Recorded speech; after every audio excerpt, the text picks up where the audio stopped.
지금 시장은 어렵고, 그 다음에 국정도 어렵고, 금리는 내일 모레 목요일이죠. 인상한다는 얘기가 나오고 있고 한 상태이기 때문에 금리를 인상하게 되면 우리나라에 이제 들어와 있는 외국인들이 좀 더 많은 금리를 주는 미국 쪽으로 자금이 이동한다 얘기가 나와 있습니다. 그러면은 주식에 들어가 있는 돈들을 다 빼서 미국에 있는 금리 시장으로 넘어갈 확률이 높다. 그래서 주식이 하락할 것이다 라는 이제 얘기가 나오고 있죠.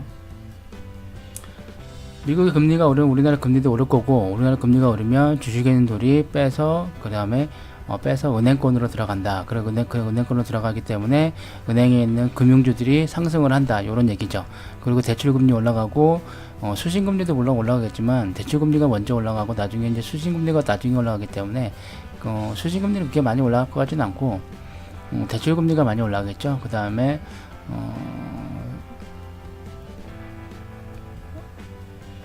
그만큼 은행에 대한 건전성이 확대되기 때문에 확대돼서 은행권에 대한 금융주에 대한 지수가 상승할 것이다 라고 얘기 나오고 있는 거죠. 오늘 올라간 정도 보면 일단 광림지 볼게요. 광림을 보면 오늘 상한가를 갔어요. 상한가를 갔고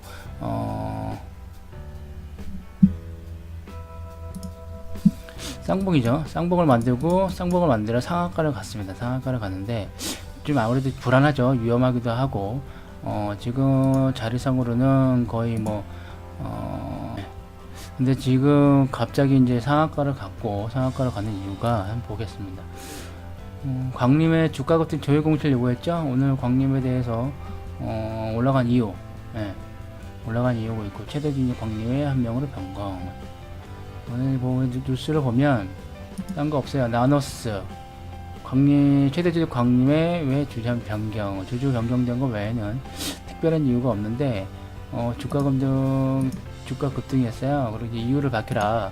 그래서 거래소에 주가 급등 조회 공시를 요구했는데 대부분 이런 경우에는 급락 급등 사유 없다 이렇게 나와버리면 패대기를 쳐버리죠.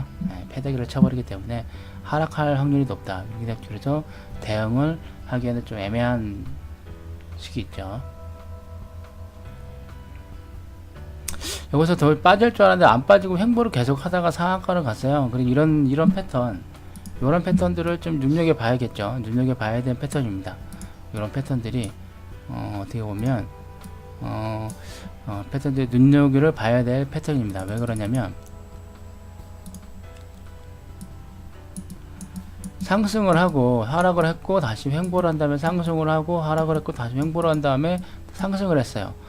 이렇게 그러면 이 봉이 높아져야 되는데 그래야지 이렇게 헤드앤숄더가 나와서 주가가 빠지는데 이거는 조금 헤드앤숄더보다도 쌍봉의 개념이죠.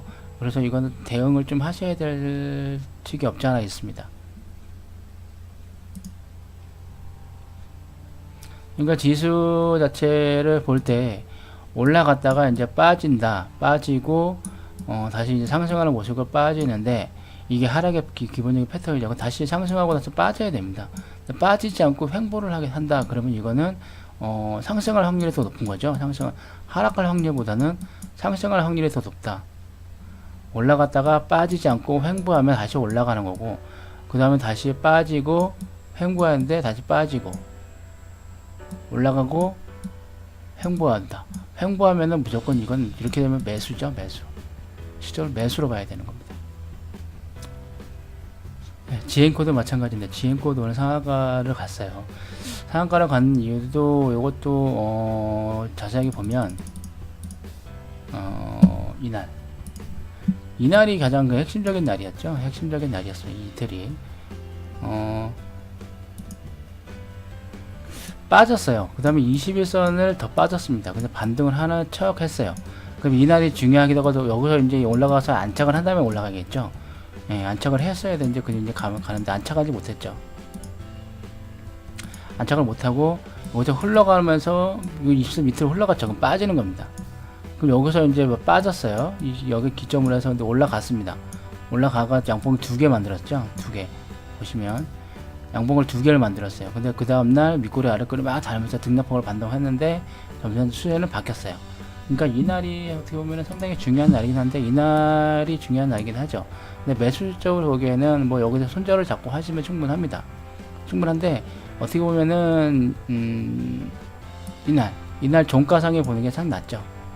종가상에 봐서 이날 어차피 21선을 안착을 했고 그 다음 양봉 나오면 얘는 안착을 하는 거고 음봉 나오면 손절하면 되는 거기 때문에 손절하면 되는 거죠.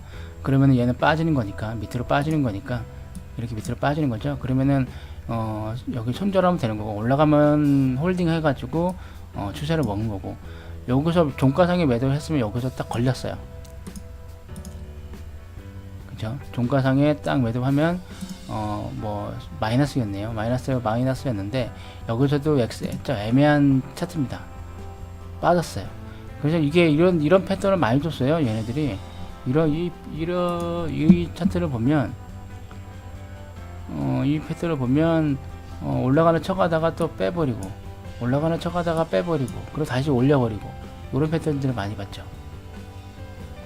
네, 그래서 어떻게 보면은 이 라인에서 매입을 해서 홀딩을 하고 어차피 수익이기 때문에 패대기를 쳤는데 밑으로 빠지지 않으면 어차피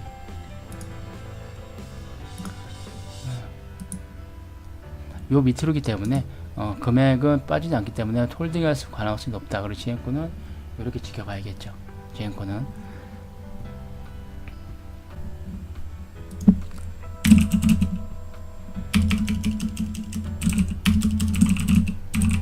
신성솔라에너지를 볼게요. 신성솔라에너지가 지금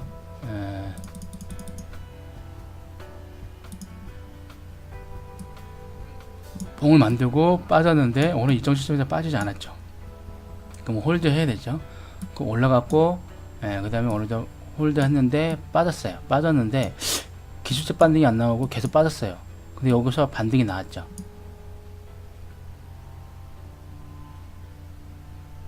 홀딩하고 있는데 여기서는 보시면 이 밑으로만 빠지지 않으면 그러면 크게 볼게요.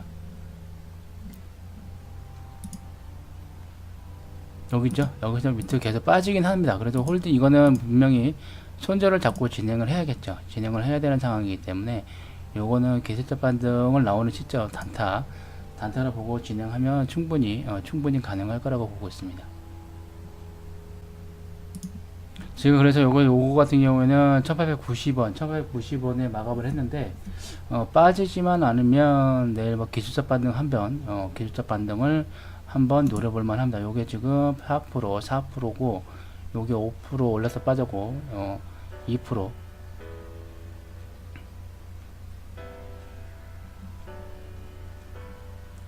그래서 한번 요거는 기술적 반등을 한번 노려볼만 합니다 라고 이제 말씀드릴 수 있겠죠. 근데 봉 자체는 크게 나오는 편은 아닌 것 같아요.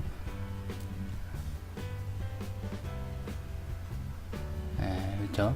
갑자기 올라가는 척 하다가 빼버리고 패대기를 쳐버리고 신성솔라에너지가